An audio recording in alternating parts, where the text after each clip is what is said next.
Dik, blonjoe, Dik. Lho kok mek oleh iki tok sih, Mas? Lah beras endi, gula, lenga, kopi. Sampeyan kuwi apa sih, Mas? Ya oleh mek kuto kok.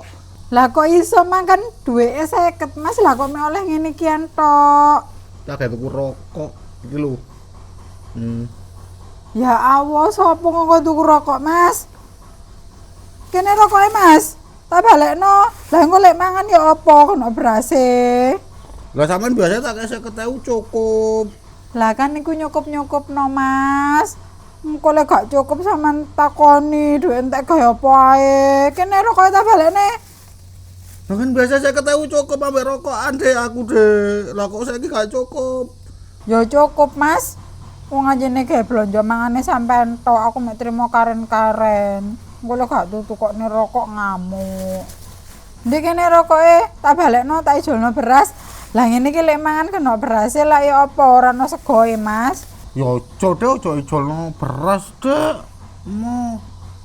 Loh, ya apa sih, Mas? Lah terus iki engko sampean mangan gak usah ambek sego ah. Engko lek gak ambek sego ngamuk. Duh. Aku mari mangan karo rokokan, Dik. Urusane sampean. Tuh, lah biasa ya cukup ya sampean 50 aku mari mangan ya sik rokokan. Kok iso gak cukup lho saiki. Iku nyukup-nyukupno, Mas. Wong blonjo 50 iki lho, Mas. Engko lek gak cukup sampean takoni duweke nandi entek gawe apa ae, dhuwit sakmono kok gak sampe. Angger sampean saiki lho sembarang larang, Mas. Oh, wong wedok iku pusing ngatur dhuwit. Ya wong lanang penak. Arek mangan rokokan kek dhuwit sakmono koyo uwake ae, Mas.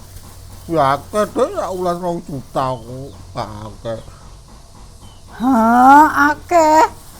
Wis mareng sampean blonjo dhewe, sampean blonjo 50 lho mek oleh ngene tok, urung beras, lenga, gula. Wis tak ijolno beras iki rokoke.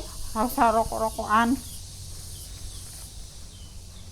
Sembarang mundhak ancane perang, Dik.